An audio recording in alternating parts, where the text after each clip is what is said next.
how beneficial it was to walk in nature versus an urban setting. Is there really a benefit for you, the viewer, to get in the forest? Is it going to benefit your health? Yeah, so secretory IgA was the primary outcome they were measuring. And for people at home who don't know what that is, many of my patients, and I'm sure your patients would be familiar with it. What did it prove? What does the science say? The answer to that is absolutely. All right. Hey, Brad. Hello. How are you? Good, Shannon. Yourself? Yeah, I'm really well, thanks. So here we are in 2025. We haven't talked officially for a long time of health topics that we used to. Yep. But let's get back into it today. We're both reading this article about bushwalking, and we were talking briefly about walking and the health benefits of it. Yeah. And then we stumbled across this health article. Yes. What have we got here? It's a random controlled study with men, isn't it? Yes, yeah. Around 80 participants they went for. And I'll just to correct you quickly there, Shannon, it's now called forest bathing.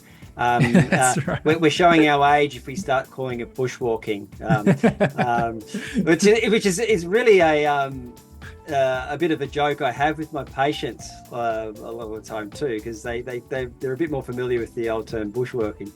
But tree hugging. Yeah, yeah. So, an incredible study, really. When you gave it to me, I wasn't too sure when it was set. I actually mistook it to being 2021, and that's when the trial was approved, and it was just released in January this year.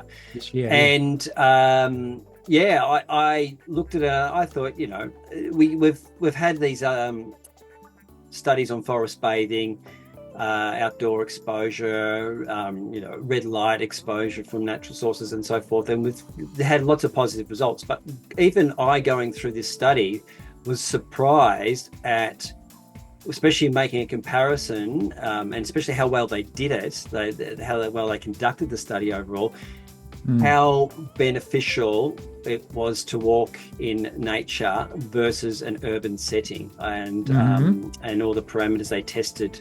It looked very surprising, and very impressive.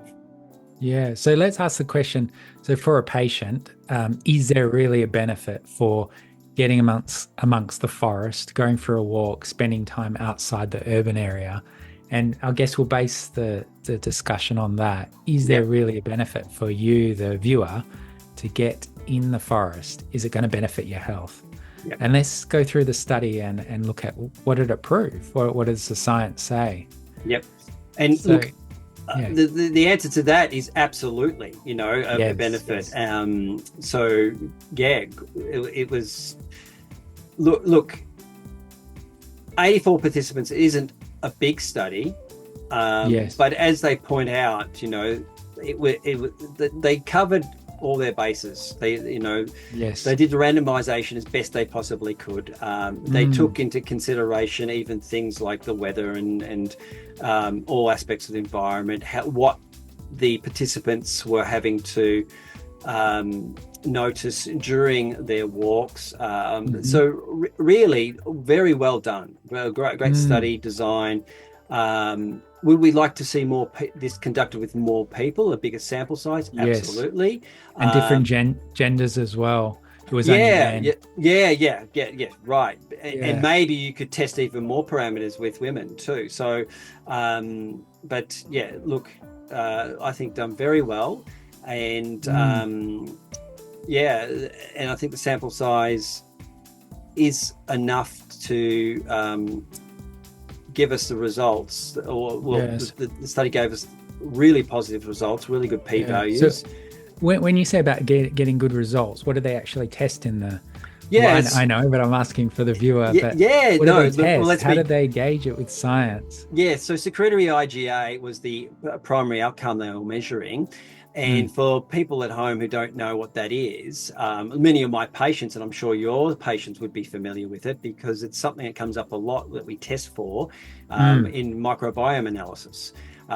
which Or even we saliva just for the yeah. sex hormones or stress hormones or sleep or Yeah, yeah, yeah, we'll dive It into can be that. tested there too, and it can also be a test parameter that's tested if we're doing food allergy or food sensitivity testing as Mm, well. mm. That's IgE, and IgA can be tested as well, Yeah. and IgG. So But can I secretory IgA, it's an immunoglobulin. yeah. Basically, it's the first line of defense. It's your mucosal layer of the lungs, the gateway, the gatekeeper to the lungs, and the gut. And that's where we probably come across it more often is with Mm, gut health. And we mm, know that stress is a really huge contributing factor to the lowering of secretory IgA, because cortisol, the stress hormone, lowers it. So when I saw that was the primary outcome that's being tested, I thought, oh, great, yeah, let's see how that goes. And of course, the results showed that it was significantly higher mm. in the forest walking participants versus the urban. So, yeah, great outcome. Intuitively, we all know we feel better. We go camping, we go for a hike up the mountain. What is it? And it's this constant clash between science and holistic alternative woo woo. Mm-hmm. And, we can talk about p values or cortisol, but I think even the people watching this video, you intuitively know when you're in nature, you feel better. Yep. And And yeah, and like many things, like the cortisol levels were better with the forest group versus the urban group, which is the stress hormone. The immune inflammatory markers, CD4 and CD8, were better with the forest group, and even the questionnaire outcomes were better with the forest group. So and the p-values, which for those at home who don't know what a p-value is, it means it's statistically significant if it's under 0.05, and in all outcomes it was statistically significant. And yeah, like you said, how much does all that really matter, as opposed to getting out there and knowing for yourself that this is right, this is what we should be doing, and if you want to take it to the next level, take off the shoes, get barefoot, and really get out there. And beyond this study, I mean, there's all sorts of benefits, like for the microbiome, the bacterial exposure you're getting, whether it's through touch, if you and mm, dirt and soils and everything, and the plants themselves in those environments, or the air you're breathing, mm, whether it's the lack of pollution or the pollution filtration because of the greenery, the red light. We've got tons of mm, evidence behind that mm, now. I mean, people are and this is the silly state we find ourselves in, that the sales of red light blankets and red light saunas and everything, just get it's never been outside. higher. So people are staying inside buying these things when all they need to do is get outside, be Yeah. exposed to greenery. And look, my young son, he wasn't well over the weekend, but I got him outside to the creek on the farm here, and it took us. He just didn't want to go out because he was irritable. He just wanted to, lie on the couch, whatever. But if all of us that have kids, if you don't get them outside, there can be ramifications for that. So, and again, if you want to look at a good example of how things can work, especially in nature, get your kids out in nature, and they'll show you. And we got him Mm, out, and sure enough, he was loving it, watching the mm, water in the creek, and running those gum boots, playing with different sticks and making things. It's so therapeutic. And yet, as each year, each decade goes by, we're seeing and I put myself in this category, more and more of us just getting stuck inside, stuck in these digital worlds that, just feeding digital disease on all levels. And we're seeing mental health just being a big crisis at the moment. And that all these things are trending the wrong way. And yet you get a study as significant as this come up, and it's clear as day. It's done so well. They've catered to every parameter that they needed to make it a high quality study. And credit to the Japanese again. They always do things very well. And I like the fact that you're now living over there in Japan, and we were looking at a study from there too. And having a bit of a background, I grew up loving martial arts and Asian cultures and so forth, and it's something that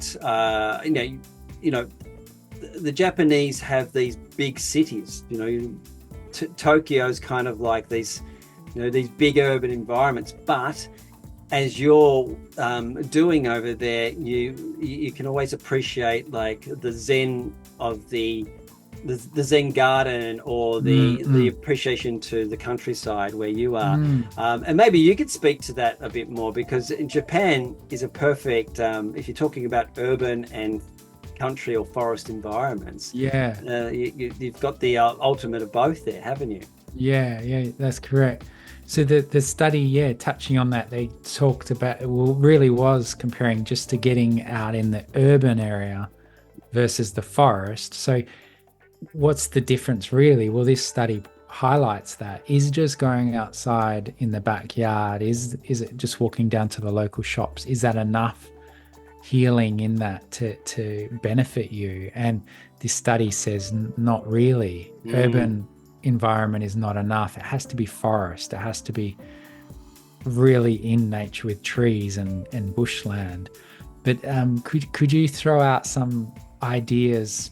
Why could that be? Could we be a devil's advocate and say, well, that's just the pollution. That's, there's cars going around, there's smoke, there's chemicals, etc. Well, that's why they still had stress. Have you got anything to add to that? Is there really a benefit? I think mentioning before, we have had a lot of research on red light, and the study did highlight the possible pollution facet of this all, the difference between the two groups. And when you talk about environments increasing stress, you could say, well, maybe it put you on the spot a little bit there. No, maybe it is just the elevation in stress, because that would explain the secretory IgA as well. But then there's the inflammatory markers within the immune system too. They did talk about the urban environments, different aspects of the urban environment may be increasing those as well. But I think the significant difference between the two groups, there has to be more. And we're not just seeing the main outcome or one or two of the secondary outcomes improving.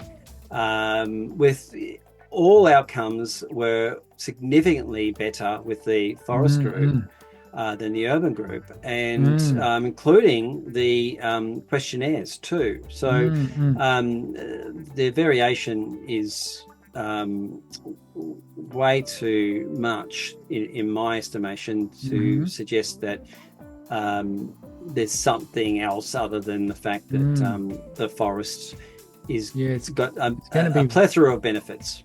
And it's going to be really exciting to see more and more studies on this, and it brings it right back to what we do, holistic practitioners, naturopathic practitioners, combining all of those modalities and just giving you the real best healthy outcome. Back to basics: sunlight, walking in nature, great food, and the evidence will just start to trickle in and support. I mean, there's there's evidence out there with organic food and pesticides and heavy metals, and now there's another one with forest walking and tree hugging.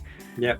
And it's really exciting to see. But for the people watching this, there's never been a better time to really get out there in the forest and start healing. And you know, I was listening to something just recently, and there was talk about I think AI coming in and taking jobs, and what jobs are going to be secure in the future. And one of the things that came up was tour guides in nature and so forth, because there's going to actually be a demand for it, because of this situation how we're all indoors, and you know, we're going the wrong way about this. We're really craving the outdoors and craving nature, and what it provides us. So Yes. I think yes, you don't need a study to sort of realize that, but maybe these sort of studies highlight the significance so much that it makes people think, maybe I need to put some sort of strategy in place to make sure I at least get outside once or twice a week, you know. And that can often be the case with some of my patients, especially in the colder months. And often you can find yourself just working flat out, busy days, and a couple of weeks go by, and have you even worked up a sweat? Have you seen the sunshine? You know? Yes. And the answers can quite often be no. So I think especially in those winter months, you really need to have some sort of strategy in place to make sure that you can get outside, can get some exposure. Yes. And you know, but this is where things like pets are great. You know, people that get outdoors and will have to walk their dog twice a day or something like that. That's true. You know, you can see the positive impact of that alone. So yeah. So take home message from this video is schedule it in and make sure you do some forest walking, and keep combining. And please, Brad and I have such a strong passion for you to get better and really immerse yourself in nature and herbs and nutrition and diet. So if you want to learn more, definitely like and subscribe to this video or this podcast, and we'll keep on releasing studies and information and helpful tips for you to really get better naturally. Is there anything else you want to add, Brad? No, look, it's a great study, and yeah, looking forward to doing more with you.